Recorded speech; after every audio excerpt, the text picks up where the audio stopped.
Alhamdulillah.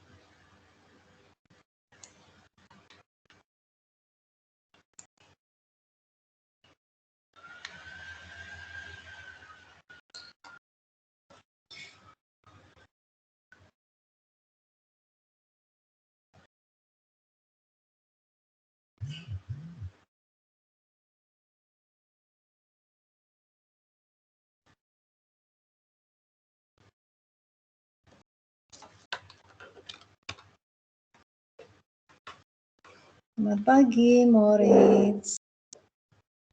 Selamat pagi, Bu. Pagi. Assalamualaikum, Alia.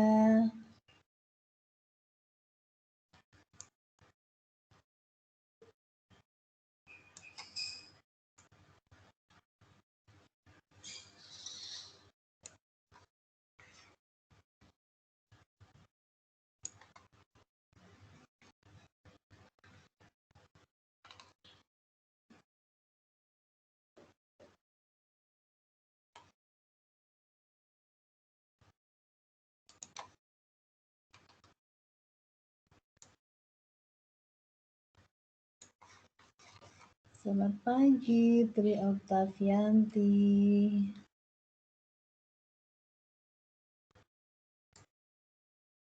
Selamat pagi, Bu. Pagi. Sehat, Nje? Nggih, sehat, Ibu. Alhamdulillah.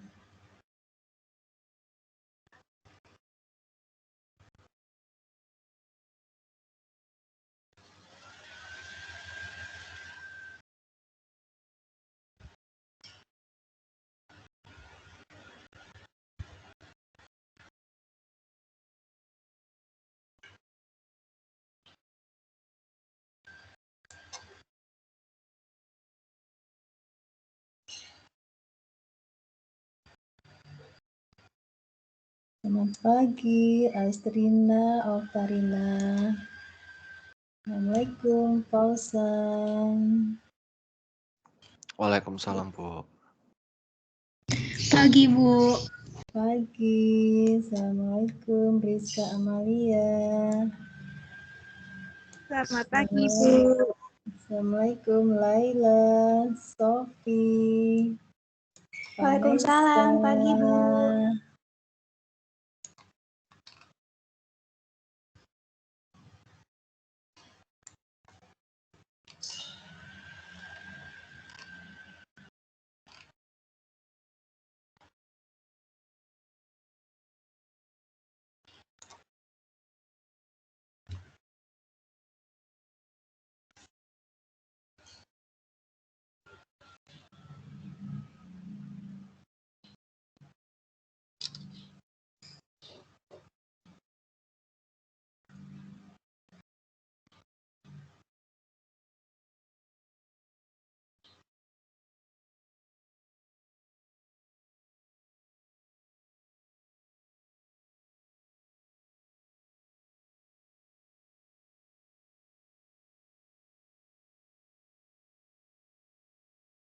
Oke, silakan kalian presensi dulu.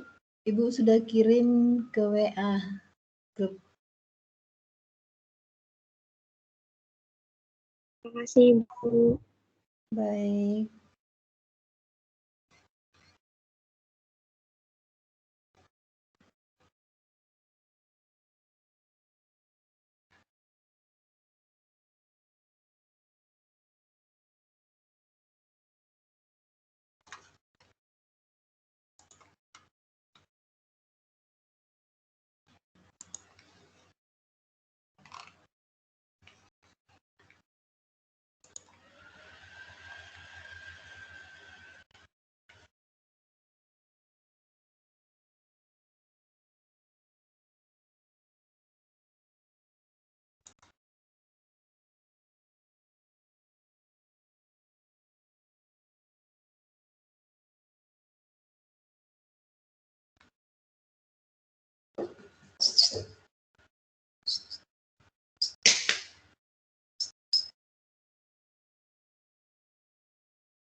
Oke, sambil yang lain masuk dan ngisi presensi, mungkin kita mulai saja ya. Waktu kita terbatas.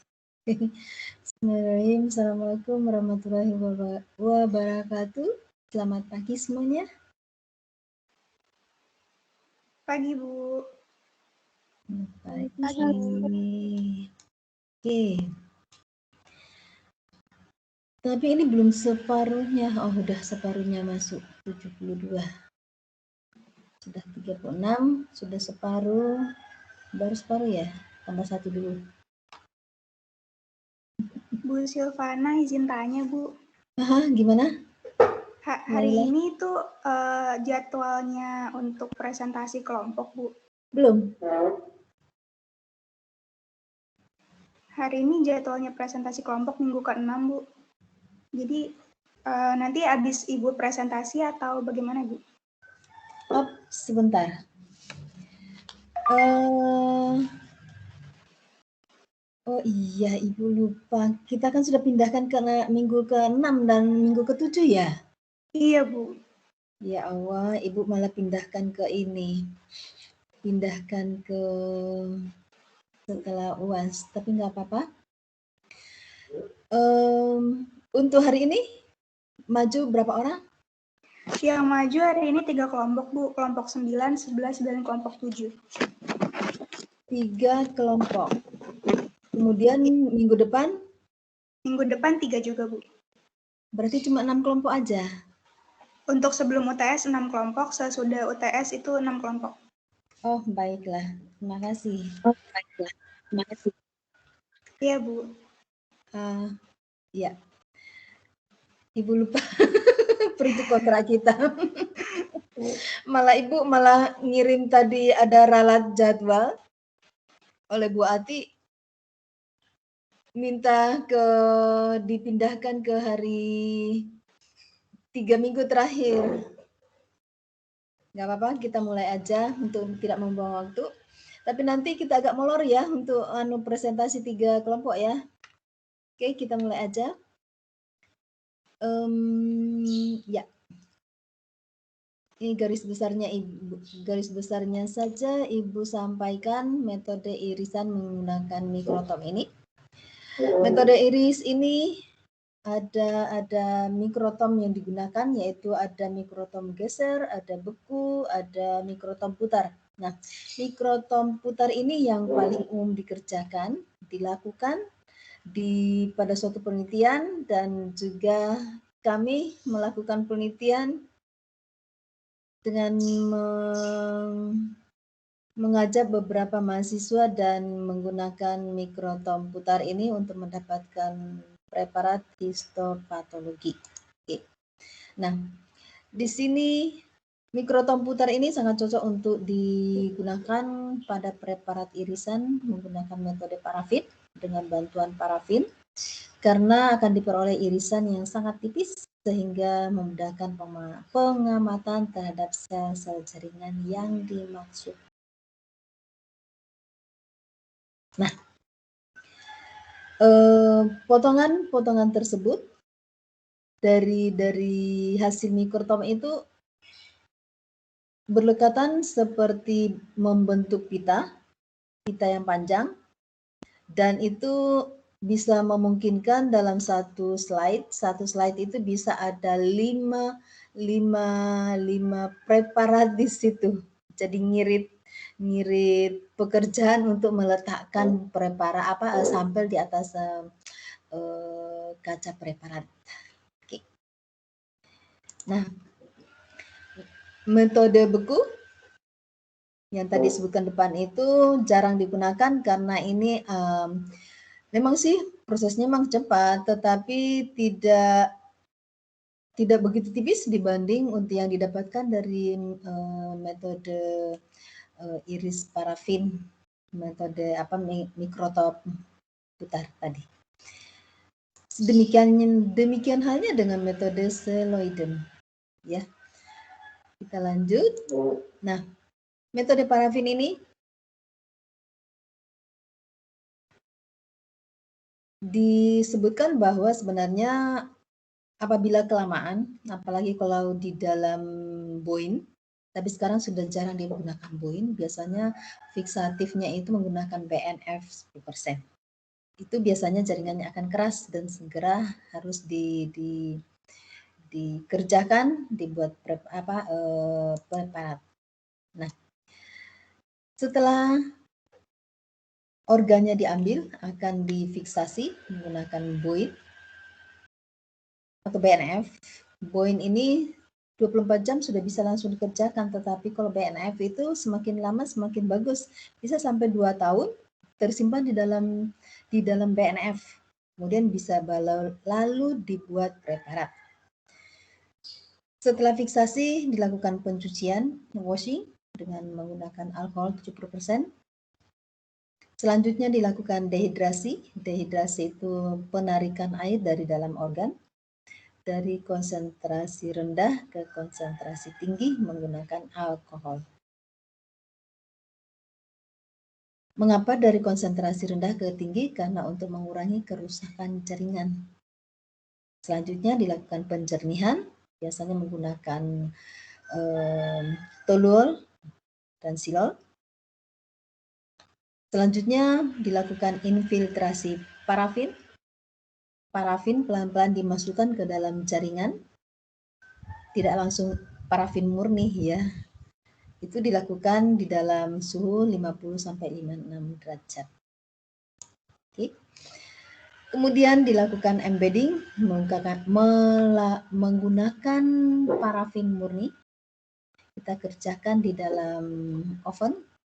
Bisa juga kita lakukan di luar oven, tetapi dekat dengan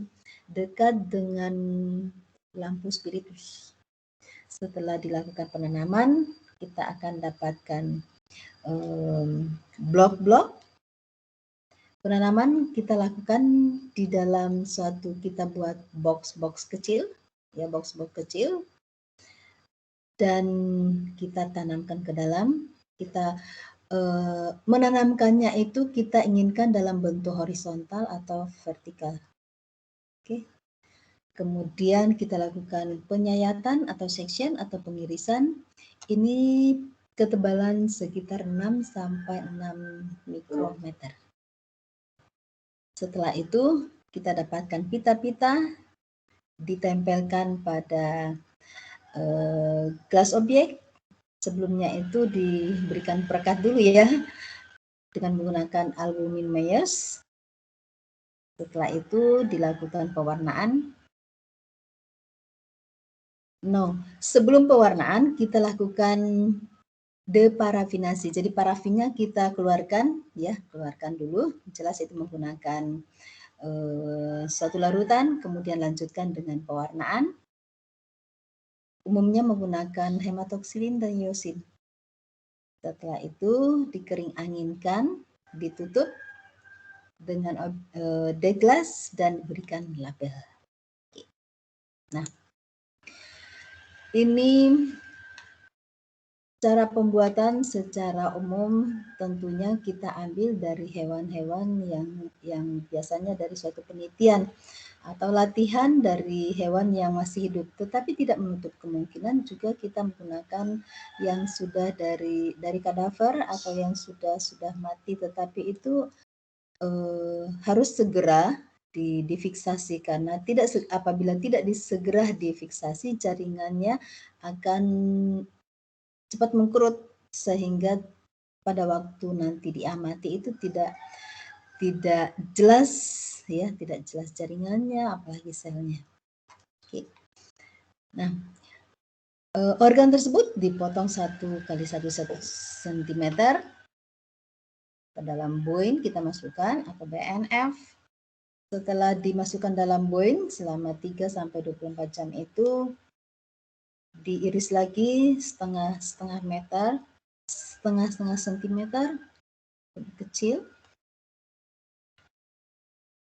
dan dilanjutkan dengan dehidrasi, penjernihan, kemudian infiltrasi. Nah, infiltrasi ini menggunakan campuran toluol dan parafin.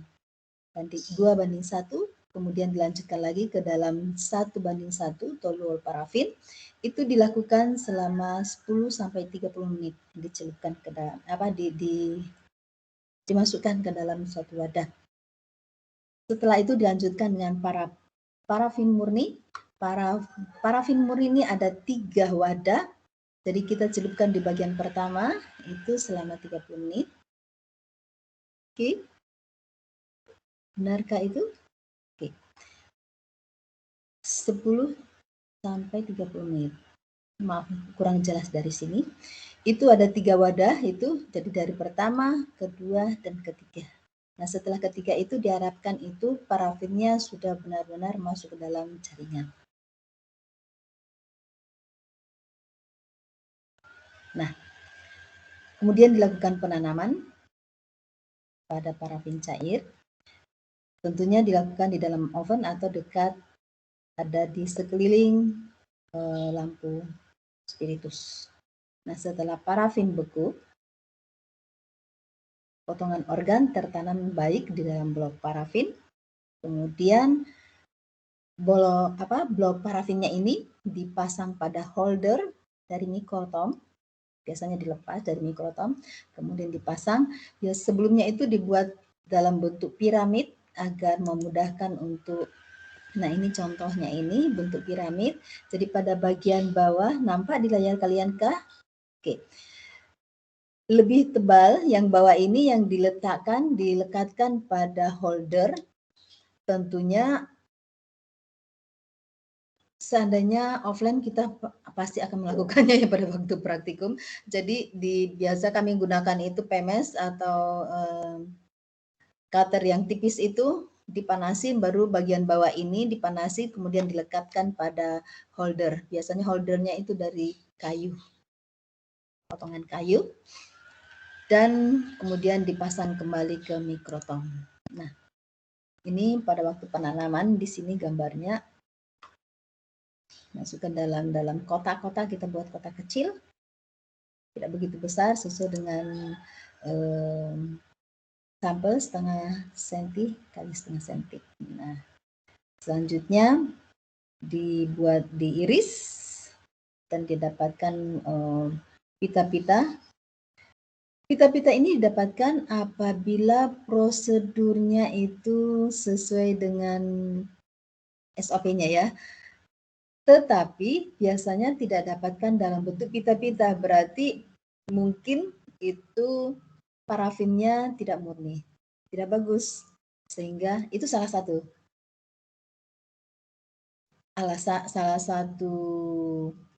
kendala bila parafinnya tidak murni, sehingga tidak kita dapatkan pita-pita yang terpotong-potong. Nah, kemudian selanjutnya tadi Ibu sudah terangkan, ditempelkan ke objek gelas, kemudian ditempelkan begitu saja, bukan ditempelkan, tetapi karena ini dalam bentuk pita yang padat, sehingga harus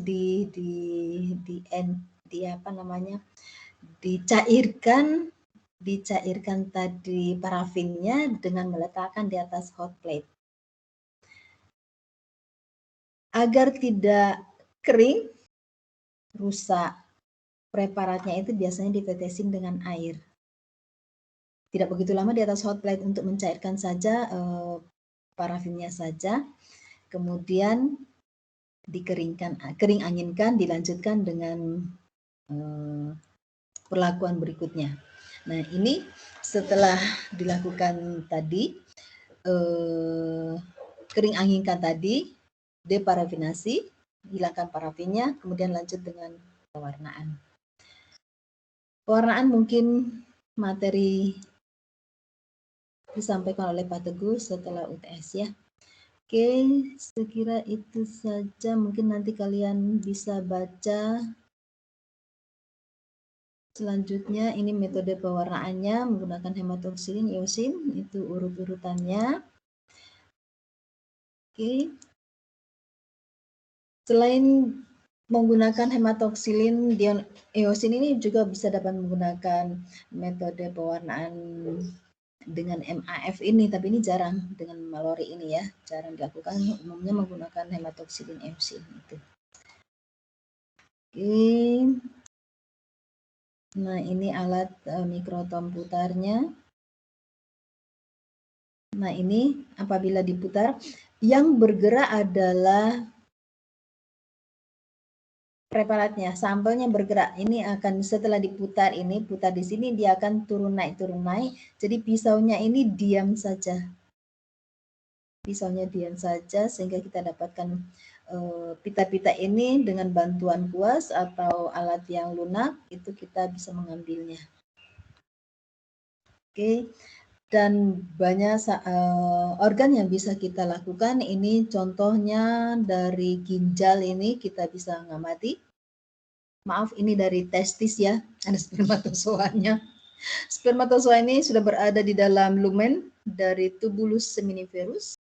Kalian tahu bahwa dalam tubulus seminiferus ini terbentuk spermatogenesis. Jadi pada pinggir-pinggir ini terdapat spermatogonium. Kemudian contoh lainnya ini kita bisa lihat ada duodenum. Duodenum ini menunjukkan ada filinya di sini, tapi tidak begitu tinggi, lebih banyak dibanding pada yang ileum maupun yeyunum. Karena di sini di duodenum ini masih terjadi proses enzimatis terhadap pakan yang kita konsumsi. Dan ini kita bisa mengamati juga pada di ginjal, nampak di situ ada glomerulus, ada tubulus dista atau tubulus proximal. Oke, demikian saja garis besar yang Ibu sampaikan. Oke, kita masih ada waktu untuk presentasi. Oke.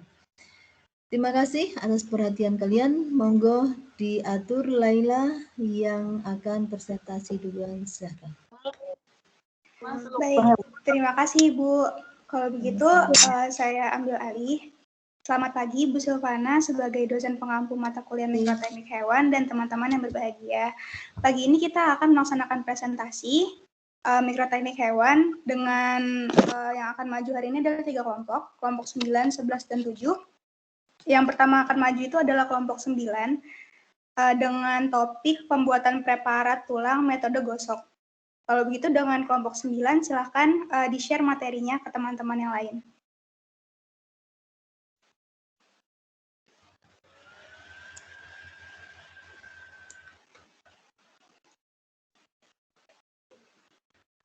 Gimana kelompok 9?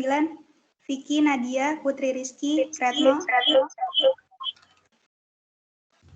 Ya, Ara, izin share screen ya. Oke.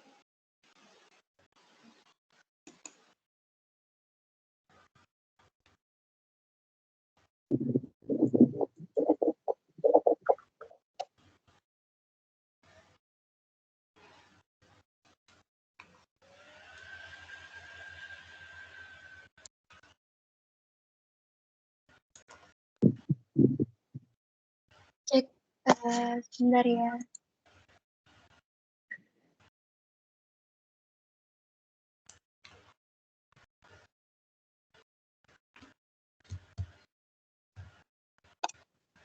Apakah sudah masuk? Sudah ya? Sudah, Retno. Cek apa suara saya masuk? Masuk, Retno. Sudah.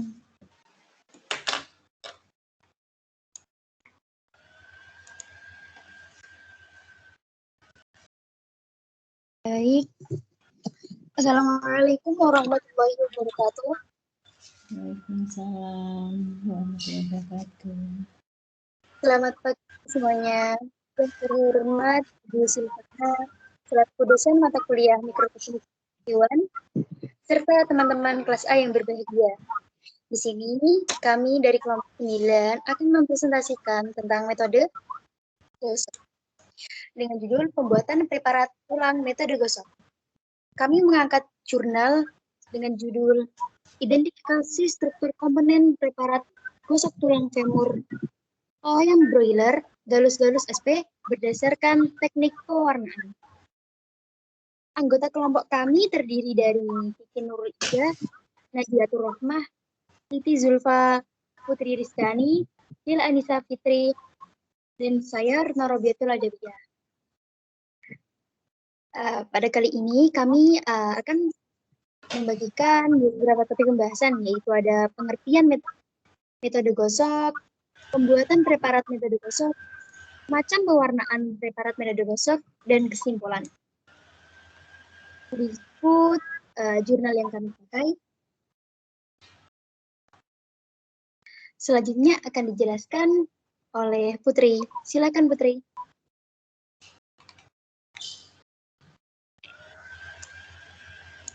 Baik, terima kasih Retno. Boleh di next.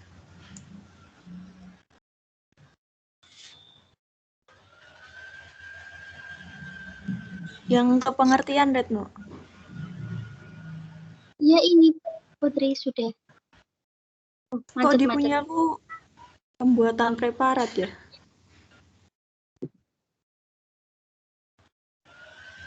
Ya sebentar Putri.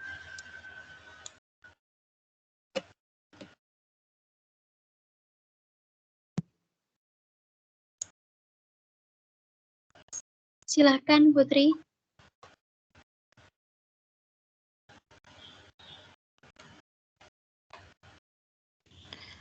Masih belum jalan Retno. Mungkin nggak usah di slideshow aja ya?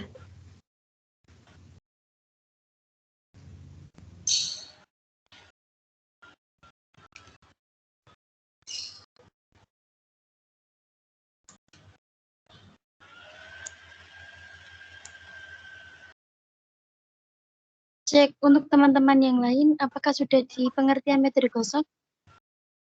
Sudah. Sudah, Retno. Ya, silakan. Ya, terima kasih. Silakan Putri.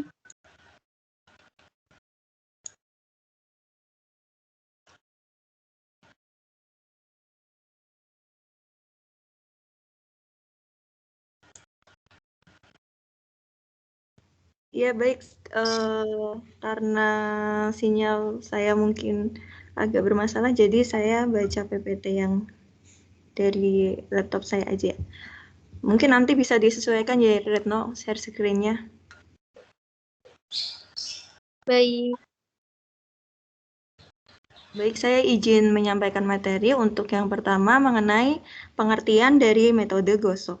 Nah, metode gosok itu sendiri merupakan salah satu metode dalam mikroteknik yang digunakan untuk membuat sediaan dari bahan keras seperti tulang dengan cara menggosokkan sediaan tersebut pada media yang kasar seperti amplas dan batu asahan sehingga sediaan tersebut menjadi sangat tipis dan dapat diamati di bawah mikroskop.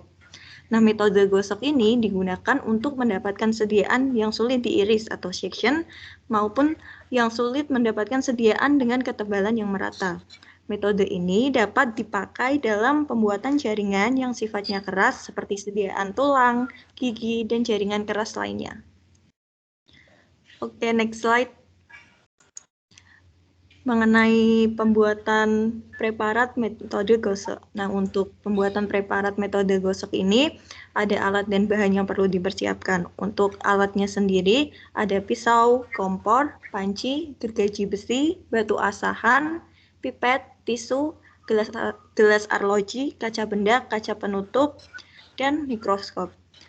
Terus untuk bahannya, karena dari jurnal kelompok kami yang kita bahas mengenai identifikasi tulang femur ayam berdasarkan teknik pewarnaan yang berbeda, sehingga pada bahannya kami menambahkan pewarna alami seperti kunyit dan murbe. Untuk bahan lainnya itu ada tulang femur ayam broiler atau galus-galus SP, terus ada alkohol absolut sebesar 100%, silol murni, entelen, dan pewarna. Next. Nah, untuk prosedur kerja dalam pembuatan preparat itu sendiri dibagi menjadi beberapa langkah. Di antaranya yaitu yang pertama, tulang pada bagian femur ayam diambil dan dibersihkan dagingnya. Kemudian setelah itu, tulang direbus selama kurang lebih 1 jam dan dipotong menjadi bagian yang lebih pendek sekitar setengah sampai 1 cm. Kemudian, potongan tulang digosok sampai setipis mungkin dan tulang yang sudah tipis lalu direndam alkohol absolut kurang lebih 15 menit dan dilanjutkan direndam menggunakan silol murni kurang lebih 30 menit. Kemudian, langkah terakhir, preparat direndam dengan pewarna alami yaitu ekstra kunyit dan ekstra murbei selama kurang lebih 10 menit dan diamati di bawah mikroskop. Preparat tulang yang sudah terlihat bagian-bagiannya kemudian diberi entelan lalu ditutup dengan kaca penutup dan diberi label preparat. Next. Nah, untuk pengamatan preparat tulang pada metode gosok yang digunakan oleh jurnal yang kami acu tersebut ada 3 bagian, yaitu mengamati struktur jaringan tulangnya, komponen penyusun, bagian-bagian tulang berdasarkan melintang, dan yang kedua ada melihat kejelasan preparat yang pewarnaannya menggunakan pewarna alami rimpang kunyit dan buah murbei, dan yang ketiga ada melihat kekontrasan warna dalam mewarnai jaringan melalui penampang melintang pada preparat tulang ayam broiler atau Gallus-Gallus XP. Untuk next selanjutnya akan disampaikan oleh teman saya. Waktu dan layar dipersilahkan. Baik, jadi selanjutnya ada macam pewarnaan metode gosok. Pada jurnal yang kami angkat ini terdapat 3 pewarnaan, yaitu ada metode gosok pewarnaan alami dari murbei, dan metode gosok pewarnaan alami dari kunyit, dan metode gosok tanpa pewarnaan alami, tanpa pewarnaan. Selanjutnya, Kiki, silakan. Kemudian ada metode gosok dengan pewarnaan alami. Pada jurnal yang kami gunakan, pewarna alami yang digunakan yaitu murbei dan kunyit. Next, Red.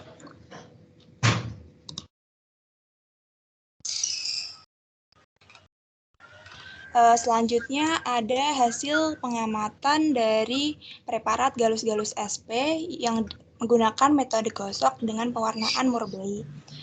Dari gambar ini dapat terlihat bahwa pewarnaan dengan murbei menghasilkan warna yang pekat dengan pewarnaan yang merata di semua jaringan. Hasil warna yang terbentuk adalah merah muda hingga ungu. Dari ketiga gambar ini dapat terlihat dari gambar A, B, dan C, mulai dari paling kiri menggunakan konsentrasi murbei paling rendah hingga gambar C yang menggunakan konsentrasi paling tinggi, sehingga gambar C memiliki tingkat kepekatan gambar yang lebih tinggi. Next. Selanjutnya ada bagian-bagian dari preparat Gallus-Gallus SP menggunakan metode gosok pewarnaan murbei. Yang nomor 1 merupakan sistem Havers, yaitu terdiri dari osteon yang berbentuk bulat dengan dikelilingi oleh lamela di sekitarnya. Yang kedua ada lamela. Lamela ini berada di sekeliling osteon berbentuk gepeng karena terdiri dari sel-sel osteon. Yang nomor 3 ada kunakuli. Ini harus dilihat secara seksama. Maaf, nomor 3 itu yang ini. Yang nomor 3 ada kunakuli, harus dilihat seksama karena merupakan saluran. Jadi warnanya terlihat sedikit samar. Kemudian yang keempat ada osteosit. Next.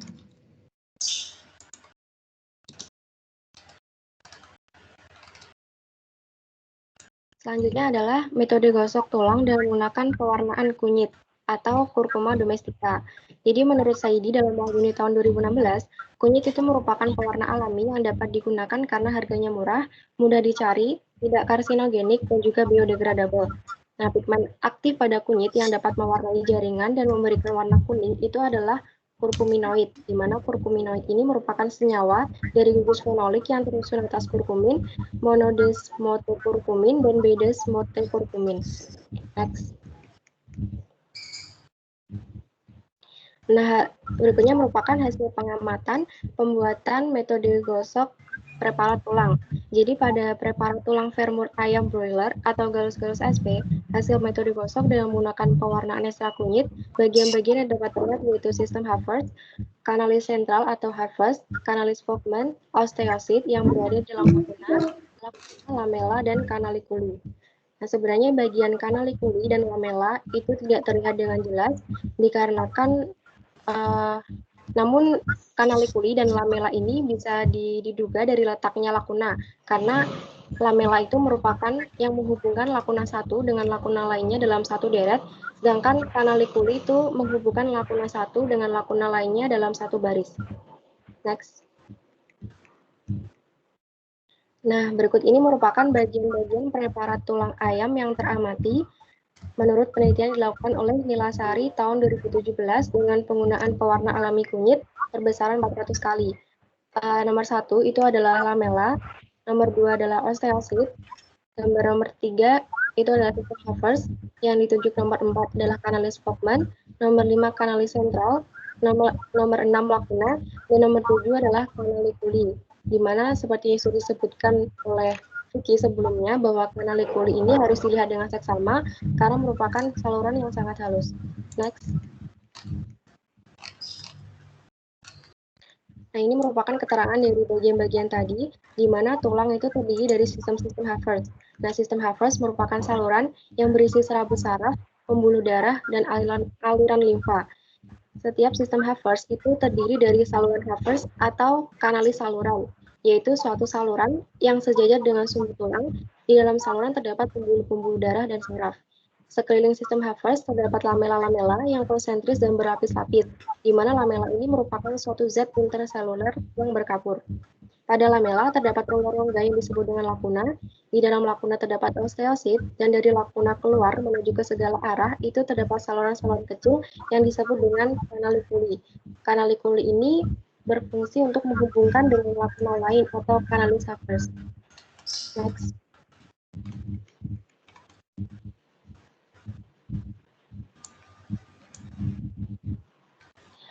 Nah, ini merupakan gambar preparat yang lebih jelasnya dari penelitian Nilasari tahun 2017 dengan pewarnaan kunyit.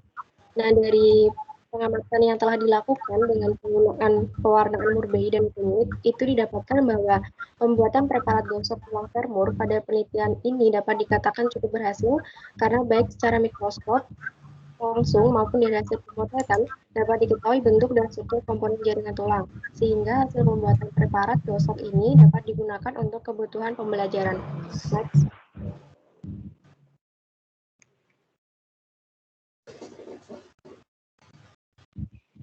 Selanjutnya akan dijelaskan oleh Nadia. Selanjutnya adalah metode gosok tulang tanpa pewarnaan.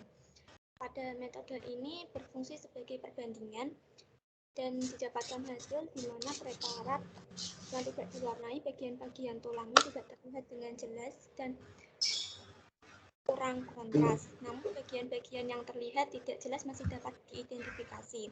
Bagian yang teridentifikasi pada preparat tulang femur ayam broiler tanpa pewarnaan sama dengan bagian yang terlihat pada preparat tulang yang diwarnai dengan ekstrak buah murbei, yaitu sistem Havertz, kanalis sentral, kanalis Volkmann, lakuna, lamella, dan kanalikuli. Selanjutnya. Next. Nah, yang bagian gambar kanan itu adalah preparat gosok tulang tanpa pewarnaan menggunakan SEM dengan perbesaran 400 kali. Pada gambar ini terlihat nampak jelas lamella-lamella Havertz dan batasan dari sebuah sistem Havertz lebih nampak jelas dibanding dengan menggunakan mikroskop biasa. Bagian-bagiannya meliputi kanalis sentral yang berfungsi untuk mengangkut limbah metabolisme dari sel tulang. Selanjutnya ada lamella. Lamella ini terdiri dari garam dan serat kolagen yang berfungsi membuat tulang menjadi kuat dan keras. Terus ada kanalikuli, lakuna. Lakuna berfungsi sebagai tempat kondroblas tidak aktif, dan kanalis Volkmann yang berfungsi untuk menghubungkan dua saluran Havertz.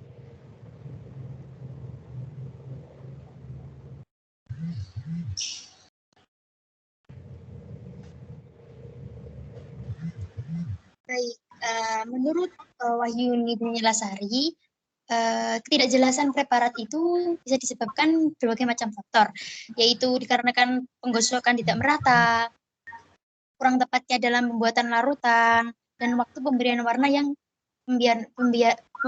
warna serta penjernihan menggunakan silol. Selanjutnya yaitu ada ketidakkontrasan pewarnaan, itu juga disebabkan karena perbedaan pada masing-masing perlakuan, dan kekontrasan warna preparat juga dipengaruhi oleh pengenceran pada masing-masing konsentrasi. Selanjutnya kesimpulan oleh Dela. Baik, selanjutnya yaitu saya akan menyampaikan kesimpulan yang kami review. Yang pertama, keberhasilan pembuatan preparat gosok tulang dipengaruhi oleh teknik menggosok tulang dengan arah yang melingkar pelakuan. Yang kedua, kekontrasan warna preparat dipengaruhi oleh perbedaan pengaturan waktu saat penyerapan zat warna ke dalam tulang dan pengenceran masing-masing konsentrasi. Dan yang terakhir, teknik pewarnaan yang berbeda menghasilkan kejelasan dan kontras warna yang berbeda pula.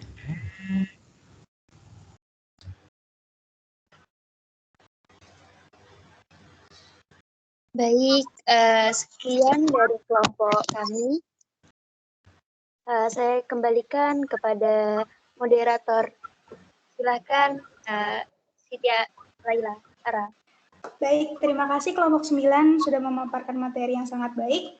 Kalau begitu, tanpa membuang waktu lagi, kita lanjut ke kelompok selanjutnya, yaitu kelompok 11, dengan topik pembuatan preparat tulang metode dekalsifikasi. Kepada kelompok 11, apakah sudah siap?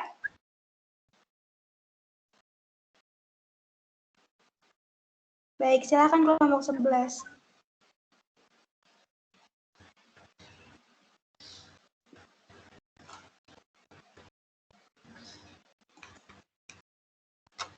Waktunya untuk presentasi 15 menit ya. Silakan.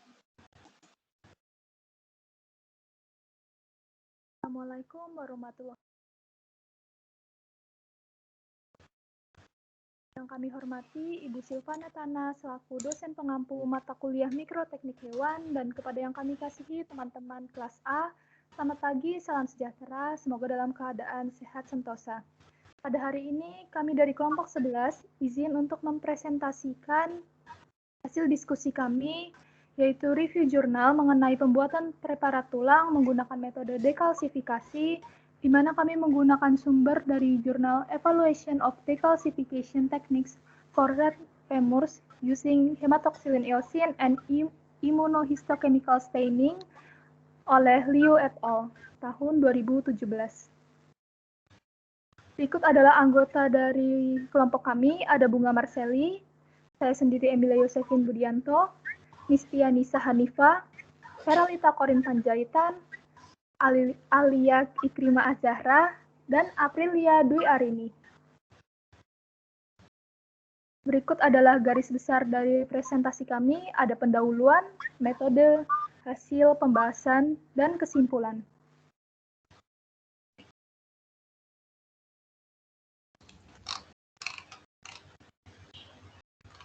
Baik, perlu kita ketahui bahwa dekalsifikasi merupakan suatu proses penghilangan kalsium pada jaringan tulang yang tidak dapat larut untuk melunakan tulang dan gigi saat sectioning.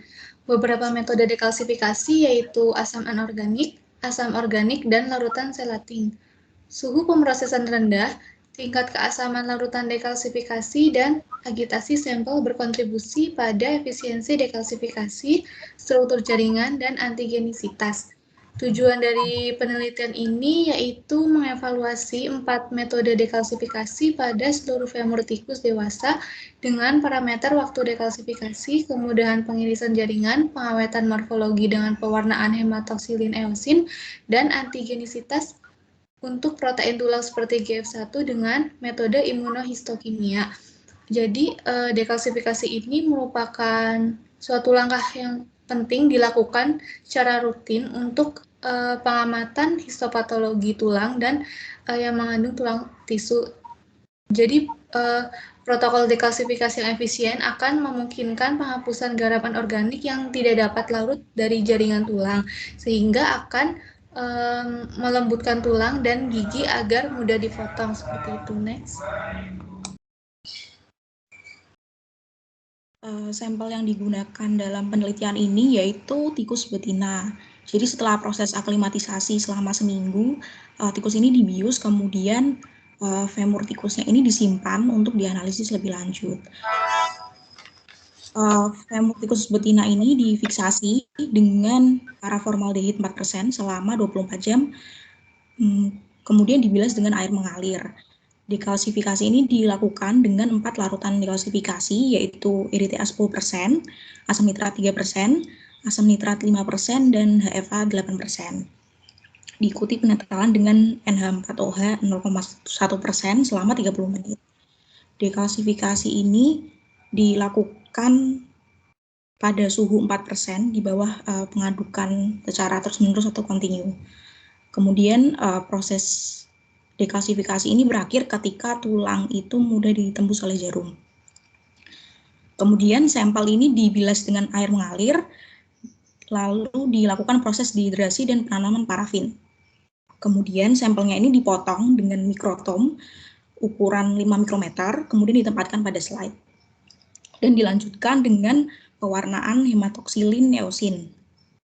Nah, secara singkat, setelah deparafinasi dan rehidrasi, irisan tadi diwarnai dengan hematoksilin selama 5 menit, kemudian dicelupkan 5 kali dalam etanol asam 1%, dan dibilas dengan aquades. Kemudian pewarnaan dilanjutkan dengan eosin selama 3 menit, diikuti dehidrasi dan dibilas dalam silol.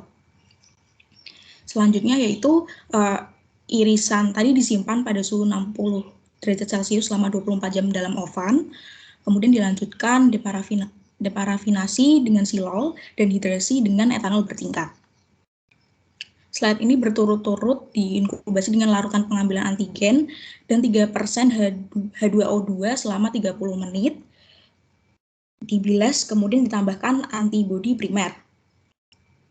Kemudian diinkubasi selama semalam, dibilas dan ditambahkan antibodi sekunder selama 30 menit. Dan yang terakhir diwarnai dengan DAB dan hematoksilin. Boleh di next.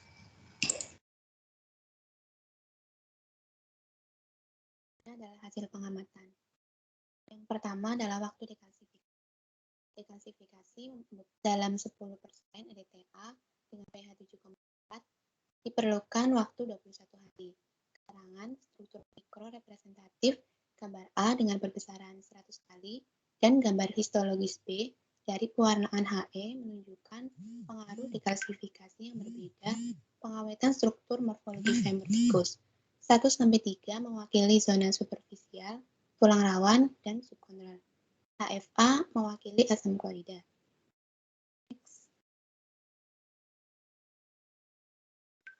Yang kedua adalah kemudahan pembagian. Struktur mikrofemur tikus dengan pewarnaan hematoksilin eosin ditunjukkan pada gambar 1A, termasuk zona superficial, zona tulang rawan, terklasifikasi, dan tulang subkondral. Bagian akan mudah dipotong jika jaringan tulang terdeklasifikasi dengan baik. Kualitas pengawetan morfologi pada bagian dievaluasi dari pewarnaan tulang trabekular, pewarnaan jaringan tulang rawan, dan rasio kontras. Seperti pada tabel 2 dan gambar 1B, solusi dekalsifikasi yang berbeda menghasilkan perbedaan kemudahan pemotongan, jaringan, dan pengawetan morfologi. Next, Emil. Selanjutnya yaitu pengawetan morfologi. Pada gambar 1B, 2A, dan 2B dengan pewarnaan HE atau hematoksilin dan eosin menunjukkan larutan dekalsifikasi yang berbeda mempengaruhi intensitas pewarnaan bagian metode termasuk 10% etilendiamin dengan pH 7,4, 5% asam nitrat, dan 8% asam klorida memiliki efek yang sama pada intensitas pewarnaan slide. Namun, hasil dari 3% asam nitrat menghasilkan kecerahan dan keseragaman terbaik, dan pada bagian yang diproses oleh 8% HFA menunjukkan pewarnaan yang tidak merata. Next. Pengawetan antigen dievaluasi dengan pewarnaan IHC dengan menunjukkan sinyal positif, yaitu partikel yang berwarna coklat. Paling baik diamati setelah dekalsifikasi dengan 5% asam nitrat dan etilen diamin 10%. Larutan dekalsifikasi dari 10% etilen diamin dan 5% asam nitrat memiliki kapasitas retensi yang lebih baik dalam mempertahankan pengawetan antigen IGF-1 atau insulin lift growth factor dibandingkan 3% asam nitrat dan 8% HFA. Next. Selanjutnya ada pembahasan dalam hal kualitas pengawetan struktur morfologi, larutan dekalsifikasi yang baik secara berturut-turut yaitu 3% HNO3, 5% HNO3, 10% ETA dalam pH 7,4, dan 8% HFA. 3% HNO3 merupakan agen dekalsifikasi terbaik dalam menjaga struktur morfologi dengan pewarnaan HE dan memiliki rasio kontras preparat paling baik. Kemudian 10% ETA dalam pH 7,4 diikuti dengan 5% HNO3 merupakan agen dekalsifikasi terbaik dalam hal menjaga antigenisitas dengan pewarnaan IHC, di mana peneliti menjelaskan bahwa ETA merupakan larutan dekalsifikasi tulang yang paling umum digunakan, atau memang merupakan larutan dekalsifikasi tulang rutin. Tetapi ETA ini sendiri memiliki kekurangan, yaitu memakan waktu yang lama untuk dekalsifikasi, berkisar 2-4 bulan. Selain itu, perlakuan di suhu ruang juga memungkinkan terjadinya kerusakan antigen sampel. Kemudian 8% HFA dan 3% HNO3 merupakan agen dekalsifikasi terbaik dalam kategori kemudahan pengirisan, yaitu dapat menghasilkan potongan yang baik dan optimal pada ukuran 5 mikrometer. Selanjutnya yaitu pada pembahasan ini, peneliti juga menambahkan referensi dari peneliti terdahulu. Yang pertama yaitu penambahan etanol dapat meningkatkan kecerahan preparat dengan pewarnaan HE, tetapi dapat merusak antigenitas karena tidak menunjukkan sinyal positif selama pewarnaan IHC. Selain itu, peneliti lain juga mengatakan bahwa proses dekalsifikasi berkepanjangan dalam asam kuat dapat mengurangi aktivitas antigen, tetapi asam yang lemah dapat mempertahankan reaktivitas antigenik. Salah satu cara untuk mempercepat proses dekalsifikasi yaitu menggunakan microwave, namun kekurangannya yaitu potongan akan rentan terhadap disintegrasi dan jatuh dari slide. Peneliti juga mencoba untuk meningkatkan kualitas pewarnaan dengan menetralkan sampel setelah dekalsifikasi menggunakan asam mineral. Namun, hasil menunjukkan bahwa irisan dengan agen dekalsifikasi HNO3 3% atau 5% mudah lepas dari slide setelah netralisasi dan tidak ada perbedaan dalam hal kualitas pewarnaan dan pengawetan antigenisitas. Next. Kesimpulannya yaitu berdasarkan hasil pengamatan dapat disimpulkan bahwa larutan dekalsifikasi yang berbeda dapat mempengaruhi kualitas morfologi dan pewarnaan bagian jaringan tulang. Dalam hal kualitas pengawetan struktur morfologi, larutan dekalsifikasi yang baik secara berturut-turut adalah 3% asam nitrat, 5% asam nitrat, 10% ETA pada pH 7,4, dan 8% HFA. Dalam hal pewarnaan jaringan, 3% asam nitrat adalah larutan dekalsifikasi terbaik untuk pewarnaan HE, sedangkan 10% buffer netral ETA dan 5% asam nitrat adalah larutan dekalsifikasi terbaik untuk pewarnaan IHC. Dalam hal kemudahan pemotongan, larutan dekalsifikasi yang terbaik adalah 8% HFA dan 3% asam nitrat. Next. Berikut daftar pustaka yang digunakan oleh kelompok kami. Next. Baik, sekian presentasi dari kami. Terima kasih kepada Bu Silvana dan teman-teman atas perhatiannya. Untuk selanjutnya, saya kembalikan kepada moderator. Kepada Ara, dipersilahkan. Baik, terima kasih kelompok 11 atas pemaparan materinya. Kalau begitu, selanjutnya adalah giliran kelompok 7 dengan topik pembuatan preparat iris parafin dengan mesin tisu prosesor. Apakah kelompok 7 sudah siap?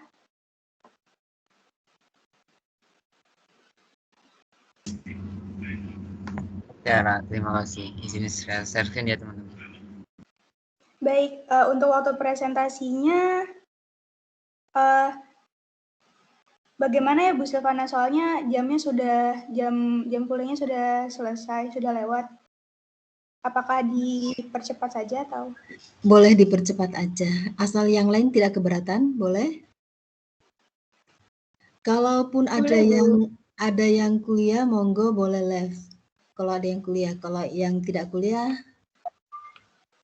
tetap ikut. Monggo. Baik, Bu. Kalau begitu, dipercepat presentasinya 10 menit saja bisa ya, kelompok 7.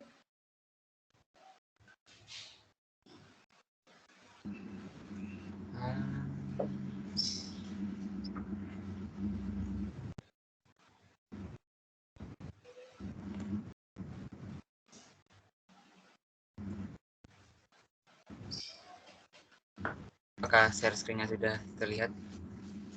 Sudah, David. Oke, sebelumnya Assalamualaikum warahmatullahi wabarakatuh. Terima kasih kepada Ara selaku moderator yang telah membawa presentasi dan kepada Bu Silvana selaku pengampu materi mikroteknik hewan. Di sini kami kelompok 5 membawakan presentasi dengan topik pembuatan preparat iris parafin dengan mesin tissue processor. Anggota kelompok kami ada Vanessa Farera, saya sendiri Muhammad David Al-Haki, Suci Divya Rahim, Sofi Hanifah, dan Khoiri Amana Robi. Selanjutnya. Prosesor jaringan. Berikut merupakan gambar prosesor jaringan. Prosesor jaringan merupakan alat yang digunakan untuk membuat sediaan histopatologi. Next.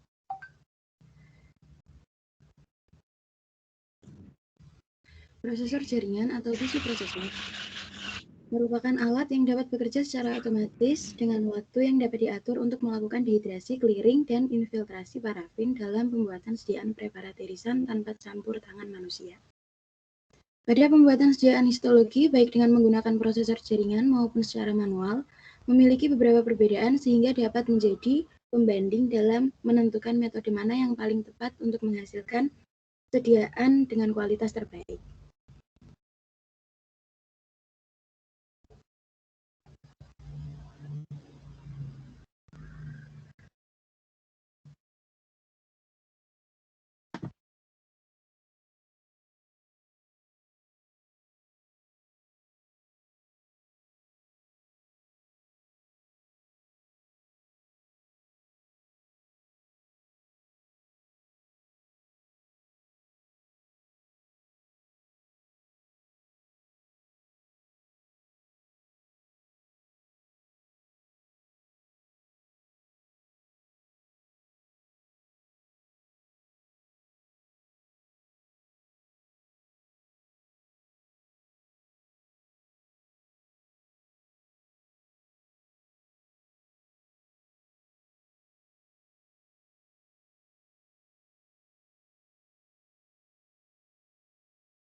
Halo, suaranya hilang.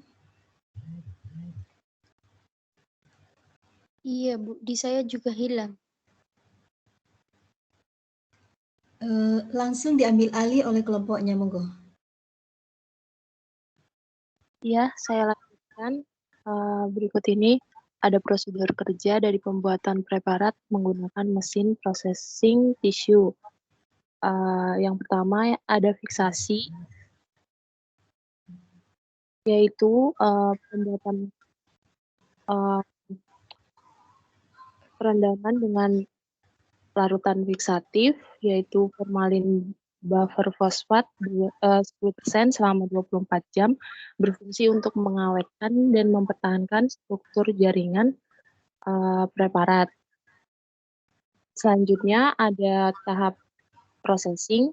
Proses ini dilakukan dengan memasukkan organ atau preparat ke dalam tisu prosesor. Proses ini terdiri dari proses clearing dan infiltrasi. Proses clearing yaitu membersihkan sisa-sisa fiksatif menggunakan alkohol bertingkat dan toluene sebagai agen clearing atau larutan pendingin. Selanjutnya, infiltrasi parafin yaitu dengan menggunakan parafin cair bersuhu 56 derajat Celcius selama 2 jam ke dalam jaringan. Proses selanjutnya dilakukan embedding yaitu penanaman jaringan dalam parafin blok.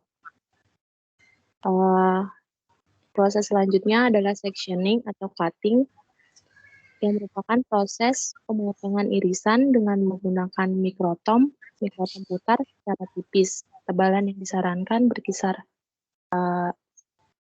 berkisar antara 4 sampai 5 mikrometer. Setelah cutting, irisan dimasukkan ke dalam water bath untuk mengetahui irisan tersebut dapat mengambang di atas permukaan air atau tidak. Irisan yang mengambang tersebut diambil dengan hati-hati kemudian dikeringkan pada suhu kamar. Proses selanjutnya adalah staining atau pewarnaan. Pewarnaan dilakukan dengan metode Kernan atau pewarnaan menggunakan hematoksilin eosin. Dan yang terakhir adalah proses mounting atau mounting dan labeling, yaitu proses penutupan sampel dengan kaca gelas benda dan kaca penutup dan pemberian label deskripsi preparat. Selanjutnya akan dilanjutkan oleh teman saya.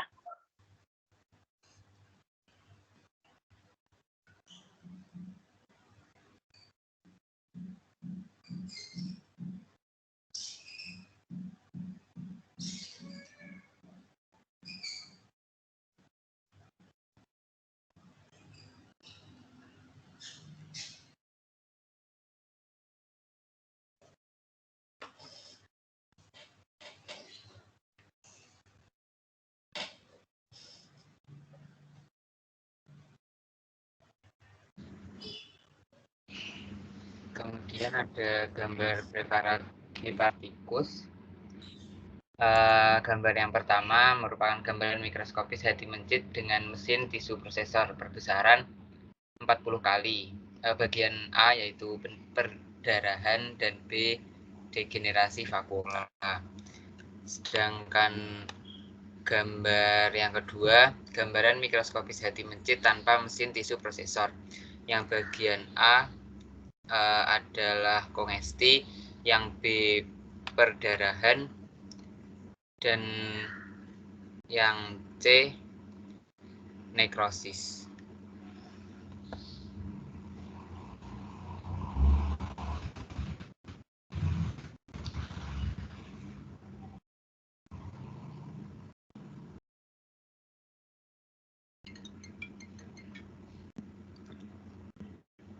Diagram di atas memperlihatkan perbedaan citra preparat histologis yang dibuat secara otomatis dengan mesin tisu prosesor dan dengan manual. Dapat dilihat bahwa pengolahan jaringan, pemotongan, serta pewarnaan jaringan yang dibuat menggunakan mesin tisu prosesor memiliki nilai yang lebih tinggi jika dibandingkan dengan metode manual.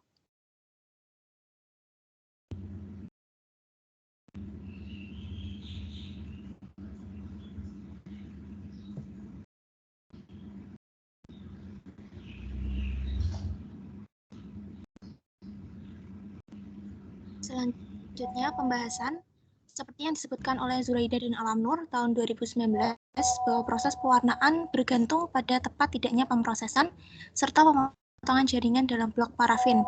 Gambar histologi hepat mencit sebelumnya memperlihatkan perbedaan citra preparat histologi yang dibuat secara otomatis dan manual. Kedua gambar tersebut sama-sama menunjukkan adanya pendarahan dan kongesti pada sel-sel jaringan hati mencit jantan yang masing-masing mengalami perlakuan berbeda. Gambar A dan B mengindikasikan adanya pendarahan hebat pada jaringan hati yang dapat diketahui dengan tanda panah dan warna merah pada sel-sel darah. Apabila dilihat sekilas, tampaknya tidak terdapat perbedaan yang signifikan pada kedua gambar tersebut.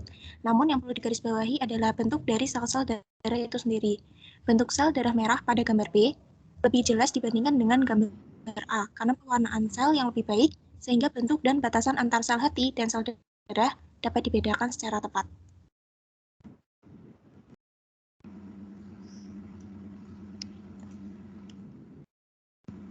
Kesimpulan dari presentasi kami kali ini yaitu pengolahan jaringan yang rumit cukup merepotkan jika dilakukan secara manual. Pengolahan jaringan membutuhkan ketelitian dan monitoring waktu yang tepat. Pengolahan jaringan secara manual memiliki presentasi kesalahan lebih besar dibandingkan dengan pengolahan jaringan secara otomatis. Tertentu dapat menyebabkan hasil yang kurang maksimal atau jaringan masih mentah untuk diproses lebih lanjut. Keunggulan pembuatan preparat dengan mesin tisu prosesor daripada manual tangan adalah tingkat kesalahan akan semakin sedikit dan waktu lebih akurat. Internasional yang kami pakai, jurnal ini menjelaskan tentang tahap-tahap melakukan preparasi menggunakan tisu prosesor. Kemudian ini daftar pustaka yang kami gunakan. Sekian presentasi dari kami. Terima kasih, apabila ada kurang salahnya mohon maaf. Terima kasih. Wassalamualaikum warahmatullahi wabarakatuh. Kami kembalikan ke moderator. Waalaikumsalam warahmatullahi wabarakatuh. Terima kasih kelompok 7 atas pemaparan materinya. Kalau begitu, kita buka sesi tanya jawab ya, Bu. Yang lain ada kuliah nggak? Kalau ada kuliah kita tutup aja.